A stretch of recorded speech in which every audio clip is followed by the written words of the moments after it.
یوم استحصال کشمیر کے 6 سال مکمل، دنیا بھر میں کشمیری آج یوم سیاہ منا رہے ہیں۔ بھارت کے کاسمانہ قبضے کو 6 سال مکمل ہونے پر وادی میں آج حریت قیادت کی جانب سے شٹ ڈاؤن ہڑتال اور احتجاجی مظاہرے کیے جائیں گے۔ واضح رہے کہ یوم استحصال 5 اگست 2019 کو مودی سرکار کی طرف سے آئین کے آرٹیکل 370 اور 35A کی غیر آئینی تنسیخ کے خلاف احتجاج کے طور پر منایا جاتا ہے۔ 5 اگست 2019 کو مودی سرکار نے اقوام متحدہ کو قرارداد اور ہندوستانی آئین اور مقبوضہ کشمیر کے ساتھ کیے گئے معاہدوں کی خلاف ورزی کرتے ہوئے کشمیر کو ناجائز طور پر غصب کر دیا تھا۔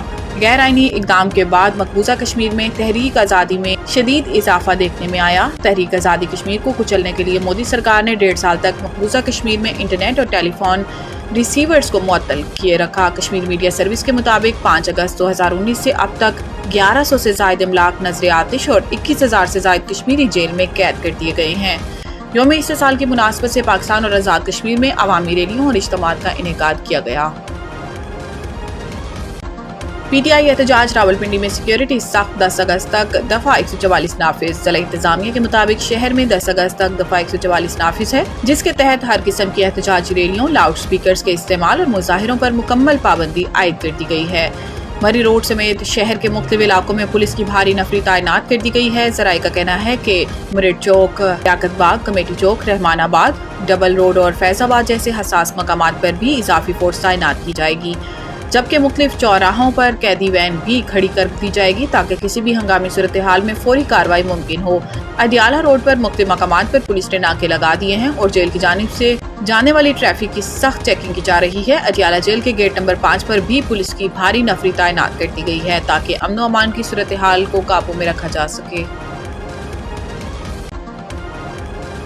پاکستان کا یوکرین جنگ میں مداخلت کے الزامات پر سخت رد عمل۔ ترجمان دفتر خارجہ کی جانب سے جاری بیان میں کہا گیا ہے کہ حکومت پاکستان ان الزامات کو مکمل طور پر مسترد کرتی ہے۔ اس حوالے سے کسی بھی سطح پر کوئی صداقت نہیں پائی جاتی۔ ترجمان کے مطابق اب تک یوکرینی حکام نے نہ تو حکومت پاکستان سے باضابطہ طور پر کوئی رابطہ کیا اور نہ ہی ان دعووں کے حق میں کوئی قابل تصدیق یا ٹھوس شواہد فراہم کیے ہیں۔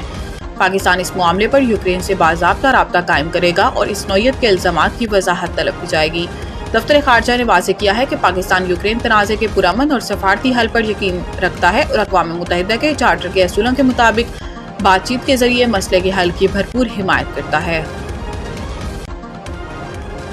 خود پسندی میں ڈوبا شخص، ٹرمپ کا بھارت پر مزید ٹیرف، گودی میڈیا بوکھلاہٹ کا شکار۔ رپورٹ کے مطابق امریکہ بھارت کی تجارتی تعلقات میں درار، گودی میڈیا نے امریکی صدر کو آڑے ہاتھوں لے لیا۔ بھارتی میڈیا نے کہا کہ صدر ڈونلڈ ٹرمپ نے بھارت پر نمایاں طور پر زیادہ ٹیرف عائد کرنے کا اعلان کر دیا ہے۔ بھارتی میڈیا نے کہا کہ امریکی صدر پر سخت تنقید وہ بے شرمی سے خود پسندی میں ڈوبا ہوا ہے۔ ٹرمپ کو نااہل قرار دینے کے بے شمار وجوہات ہیں۔ بھارتی میڈیا نے کہا کہ ڈونلڈ ٹرمپ کا نفسیاتی تجزیہ کرنا آج دنیا بھر میں ایک ابھرتا ہوا کاروبار بن چکا ہے۔ ٹرمپ کے بیان نے مودی میڈیا کی خود ساختہ شان کو خاک میں ملا دیا۔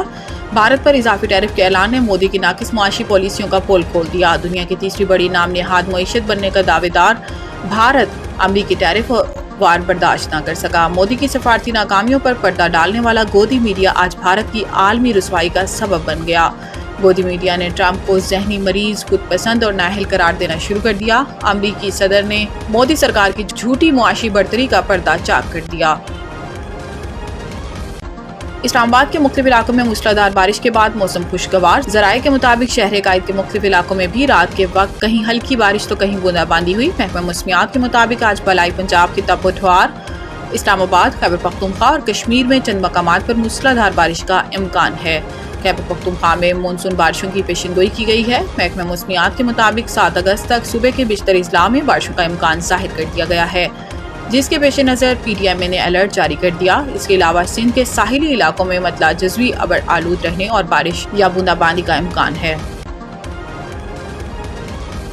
افغانستان نے سہ ملکی سیریز اور ایشیا کپ کے لیے ابتدائی اسکواڈ کا اعلان کر دیا۔ افغانستان کرکٹ بورڈ نے پیر کو پاکستان اور میزبان متحدہ عرب امارات کے خلاف آئندہ T20 سہ افریقی سیریز اور مینز ایشیا کپ 2025 کے لیے 22 رکنی ابتدائی اسکواڈ کا اعلان کیا تھا۔ کرکٹ بورڈ کے مطابق سٹار اسپنر راشد خان کی قیادت میں یہ ابتدائی اسکواڈ آئندہ T20 مقابلوں سے قبل 2 ہفتے کے تربیتی اور تیاری کیمپ میں شرکت کرے گا۔ اس 2 ہفتے کے کیمپ کے اختتام پر اسکواڈ کو کم کر کے 15 کھلاڑیوں پر مشتمل کر دیا جائے گا۔ واضح رہے کہ سہ افریقی T20 سیریز 29 اگست سے 7 ستمبر تک شارجہ کرکٹ اسٹیڈیم میں کھیلی جائے گی، جبکہ ایشیا کپ 9 سے 28 ستمبر تک UAE میں ہی ہوگا۔